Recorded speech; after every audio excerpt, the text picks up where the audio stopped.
Sejam bem-vindos à unidade 2 da disciplina FA 160, Gestão Pública Municipal.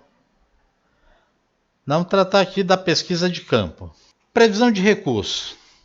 Então, na pesquisa de campo, necessariamente há de se fazer uma listagem dos recursos para desenvolvimento dos procedimentos da pesquisa.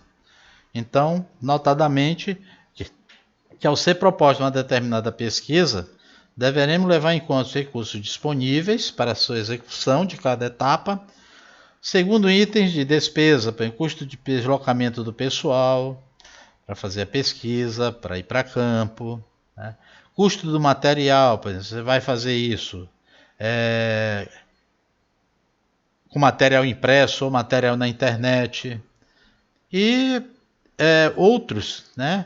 Outras atividades correlatas, despesa de transporte, despesa com combustível. Então, é comum que você faça, antes de você ir a campo, uma relação de quanto eu vou precisar para fazer esse trabalho, né? Essa pesquisa. Em muitos casos, correm perigo de não ser alcançados os objetivos propostos na projeto de pesquisa. Por quê? Você não se preocupou, né, com às vezes, com tempo de execução. A sua proposta, por exemplo, seja de fazer isso dentro de uma semana. E você não consegue os respondentes para o seu trabalho dentro de uma semana. Você vai ter que virar mais uma semana. Chama atenção para isso, porque nós temos nossos alunos que geralmente trabalham, e geralmente você pega uma licença de 15 dias para ir para campo fazer esse trabalho, né? Ou no período de férias e assim por diante, de modo que você tem que fazer isso bem planejado. É comum também, nós temos um diário que a gente chama de diário de bordo, né? Uma caderneta onde você anota o dia por dia das suas atividades, as suas observações, como você está progredindo na sua pesquisa. Né? Imagina você tem, por exemplo, uma amostragem para fazer com 200 pessoas, 200 famílias lá do nosso exemplo anterior. E você previu fazer, por exemplo, 10 famílias por dia. De cara você já tem 20 dias. No primeiro dia você não consegue 10, consegue 5. No segundo dia você não consegue 5, consegue 8. Então, essa média, né, vai te dar, que vai ter que esticar, não vai ser mais 20 dias, vai ser 25, 30 e assim. Então, você não ter, o diário de bordo é para você não ter surpresa. Você já vai fazer teu acompanhamento, você já vai vendo se dá ou não para concluir dentro daquele espaço de tempo, né, que você planejou. Então, planejamento, realização e o ajustamento daquilo que você propôs. A pesquisa de campo sempre é apoiada por um instrumento de entrevista, de questionários, de observação, da pesquisa documental, pesquisa bibliográfica, pesquisação ou experimento. Então, após a criação do instrumento, o pesquisador pode fazer seus levantamentos em laboratórios experimentais, museus, bibliotecas, no modo face-to-face, né, pessoa a pessoa, ou ainda, em alguns casos, utilizar a web. Algumas ferramentas são colocadas aqui, por exemplo, SurveyMonkey, o Survey, questionário online. Então, você tem várias ferramentas na plataforma, né, para que você pode recorrer. Né? Imagine que eu estou fazendo um questionário. Em vez de eu fazer essa impressão em papel, eu coloco isso no e-mail das pessoas para responder. Então vai da tua estratégia de campo você usar ou não determinados instrumentos da pesquisa. Na condução da pesquisa de campo, é preciso frisar que raramente uma boa pesquisa será produzida se não forem tomados cuidados durante o processo preparatório. Como eu falei, um bom planejamento na pesquisa de campo, fazer a realidade desse planejamento, que vai poder facilitar consideravelmente o resto do trabalho. Então, todos os itens de informações coletadas têm um propósito, já que foram coletados para responder às questões específicas. Isso, logicamente, não significa que não haja imprevisto e que descobertas fortuitas não possam acontecer.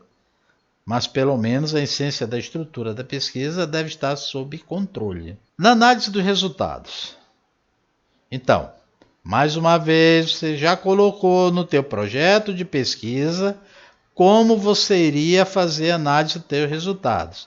Aqui reforçamos mais uma vez. Pode ser pela análise de conteúdo. Coloquei aqui, inclusive, um livro que os senhores podem baixar na web, né? Que é muito colocado nos projetos de pesquisa dos senhores, né? Que é da Bardan, que é análise de conteúdo. Mas parece que, se não me engano, tem umas 600 folhas esse livro aqui. Então você vai ficar expert em análise de conteúdo. É um dos primeiros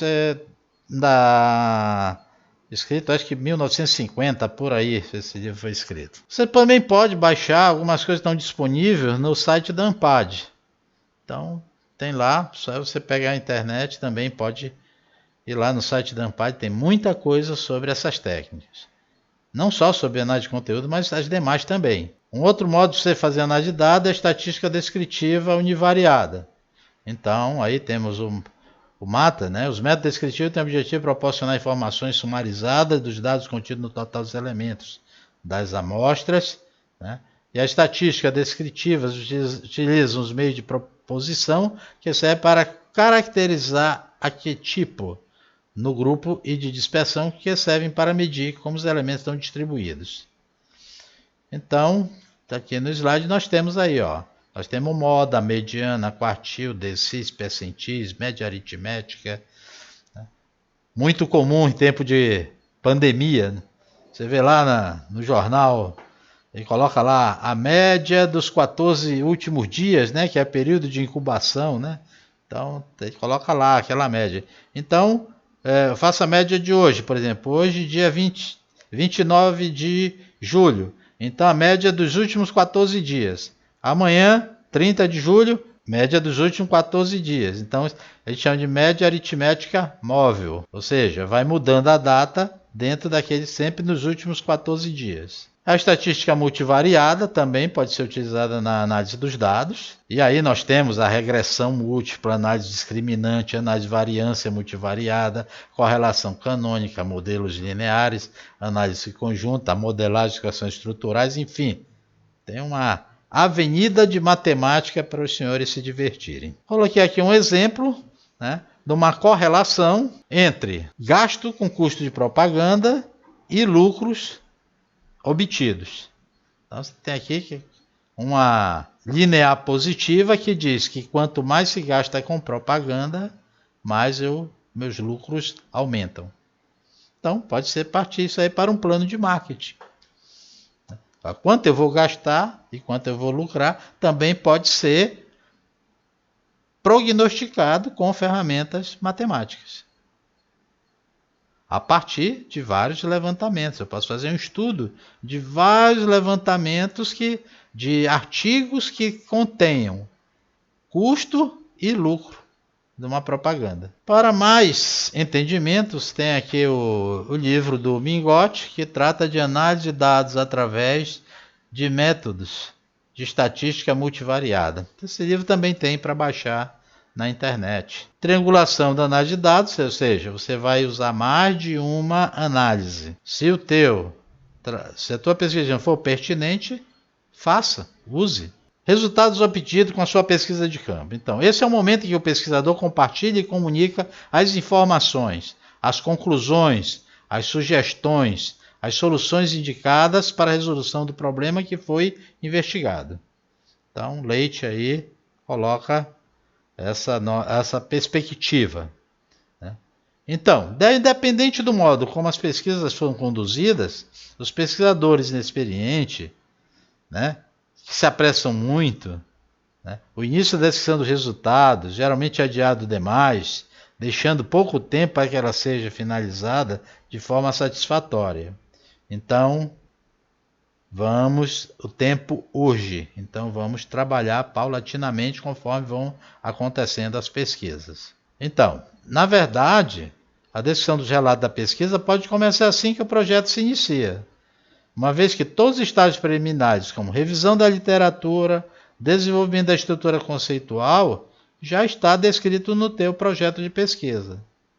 Então você pode já ir começando a relatar isso aí. Aspecto que devemos observar na redação dos trabalhos acadêmicos. Devem ter clareza de expressão, objetividade na apresentação, precisão na linguagem, utilização de linguagem culta, utilização correta das regras da língua pátria, impessoalidade, apresentar sequência lógica de ideias, utilizar frases simples e curtas, linguagem clara, comunicar apenas uma ideia de cada vez e evitar o uso de jargões. Pague também um profissional da língua portuguesa para fazer uma revisão geral do seu produto.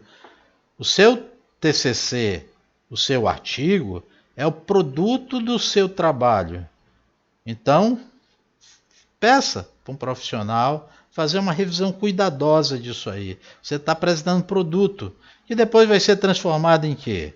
Num artigo que vai não somente para a apresentação de uma banca, você vai ser colocado à avaliação de uma banca, mas que esse artigo possa ser depois, ser colocado num congresso, que a gente possa depois mandar esse seu artigo para uma revista, que vai ser feito a mesma coisa que nós estamos fazendo com os senhores durante seminário temático 1, seminário temático 2 e assim por diante. Se mandar o seu artigo para uma revista, vai ser passado pelos mesmos processos.